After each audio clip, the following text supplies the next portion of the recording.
අංගේසයියා තෝ අහුවෙනකං ඉදී උඹ. සරි අයියා එහෙම කරන්න එපා. අනේ එක රාමුටියක් දෙන්න අයියා මගේ යාළුවෝ ඇවිල්ලා ඉන්නවා අයියා. එක රාමුටියක් දෙන්න අයියා. මේ උඹ කලින් රාමුට්ටි පහේ ණය ගෙව්වේ නැත්තම් උඹට එක රා බින්දුවක්වත් දෙන්නේ අනේ සරි අයියා. අයියාගේ මුට්ටි 5යි මේ මුට්ටියයි ශල්ලි මට 5 මිනිස් දෙන්න මම ගෙනත් දෙනවා. ශල්ලි තියනවා ඩොරල් වලින් එවන්නේ. මට ඒක මේ දන්නවද කවුද මේ?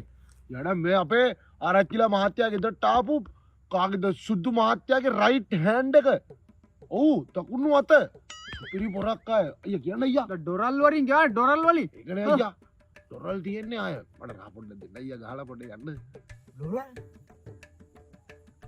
මොකද කරන්නේ අපි?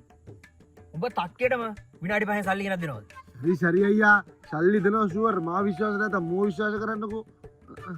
උඹ හරියටම ගෙවනවනේ. හැබැයි උඹ කලින් පාර වගේ පොල්ල තියලා තිබ්බොත් ගලවනවා උඹේ. ඔව් ඈ මේ ගස් බඩ ගාලා මේවා මේ අපි පෙරන්නේ. උඹ හරියට සල්ලි ටික ගෙනත් දීපන් මරිසිනක් දාන්න එපා. මේ කරන් ඵලයන්. හැබැයි මතක තියාගනින්. 5ක සල්ලි දෙන්න දිනා මේකත් එක්ක 6යි. සරි අයියා. දෙනවා අනිවාර්යයෙන්. අපි යන්නම් අයියා. තැන්ක් යූ අයියා.